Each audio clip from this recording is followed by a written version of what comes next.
Yo, YouTube, what's going on? This video I'm going to be talking about a recent situation. So I haven't really been making videos lately because I've traveled. I left the destination I was staying at, and if you don't know, traveling takes a lot of energy. And it's very important on this journey to be selfish with your energy because people are going to try to take that from you. So essentially this is about intimidation. Intimidating other men specifically whilst being on semen retention. And again, it's not just about semen retention, it's about your energy. And when you have high energy, people are always going to look at things to pick on. So I made another video about guys testing you on semen retention. I just had a recent experience, so I just want to share that experience with you. So basically, I just finished the workout. Not at the gym, just at home weights, that kind of stuff. So my testosterone was higher, of course. Then showered, got ready, went on the street. I went inside the store. And the thing about me, if I go inside the store and it's ridiculously busy and there's loads of customers, I immediately pretty much exit that store because I don't like waiting around in queues. You know, someone could pickpocket you, people like moving past you. I don't like it. So I went in the store. I was looking for something specific because I always have something specific if I'm going to a store. I recommend having a list. So I was just looking at soap, looked to the queue. I was looking at the ingredients of the soap, looked to the queue. I was like, all right, cool. Put the soap back, walk out calmly. Well, I hear shouting from behind me. Obviously, I didn't do anything wrong. I don't have any like pouch or backpack with me. I'm walking with just my pockets.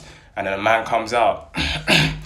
The shopkeeper, the guy who was at the till or whatever, he comes out. He was like, yo, you took something, blah, blah, blah, blah. And bear in mind, I'm in Africa. He's like, you took something. I was like, what did I take?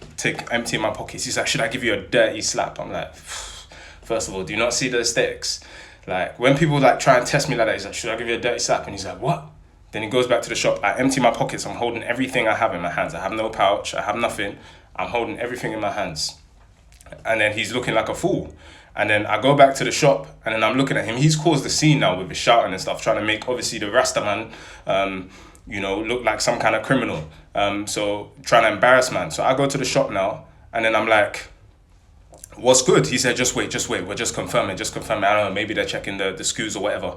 And now he's apologizing. He's saying, sorry. And I said, in front of everyone in the shop, why don't you give me a slap right now? And then he's like, what? And then he's like, sorry. And then the thing about it is, so I always say, if you're on semen retention, you need to be circulating your energy. You need to be utilizing your energy effectively if you have high energy. Otherwise, it's going to leak out of you. The moment you have a wet dream is because you're not utilizing or circulating or transmuting your sexual energy. And you need to be doing that. So obviously, I had all this pent up aggression. Like a nigga said he's going to slap me. I would love to see you try. Again, and this is another reason why I recommend martial arts. I'm a black belt in Taekwondo. I'm a skilled boxer and Muay Thai fighter. Like, I dare a nigga say he's going to try and slap me. Let's see what happens. And I was ready to go. I'm wearing joggers. And I always recommend dressing in attire that if you need to run or kick or climb, you can do so effectively. A lot of people be wearing all this tight stuff that restricts your movement. Like, I'm ready to go. Like, so I just finished a workout. Like, I'm ready to go. I'm thinking. So I went away, went to my dad's shop. So my dad owns a restaurant here. So, and I was there doing a standing meditation. I was doing some belly breathing. If you don't know, it's a form of Qigong or Tai Chi movement. It doesn't matter. I was doing some belly just to calm myself down, to keep calm. And then I was there doing a standing meditation, practicing just a basic mudra. And someone came in, looked at me, oh my goodness, like was so scared, shocked. She said, who are you? I said, I'm the boss's son. She had never seen me before, whatever. But she was just so scared, she ran away type shit. And then obviously you went to confirm or whatever. And then, so it's just showing that my energy was so like, especially because I have my dreads out as well. Usually I wrap it up, especially because, again, this is a different concept. I'm not going to talk about the spiritual effects of hair in this particular video. You don't necessarily need to have long hair, but just in general. And then I did some shadow boxing. So I set my round timer. I did just a couple rounds, just let out that energy. And I was knocking this shopkeeper out. By the way, I always recommend when you're doing shadow boxing to visualize an opponent. I've defeated Baki and Goku many times. To visualize opponents, visualize demons, visualize your battles and knock them out. So I was knocking this shopkeeper out before it's even happened in the physical. So imagine now we then went to go and fight. What's going to happen when I've already defeated you several times in my mind's eye. So I finished the meditation. Again, I did a little bit of belly breathing, calm myself down, and I was like, nah, I can't let this guy.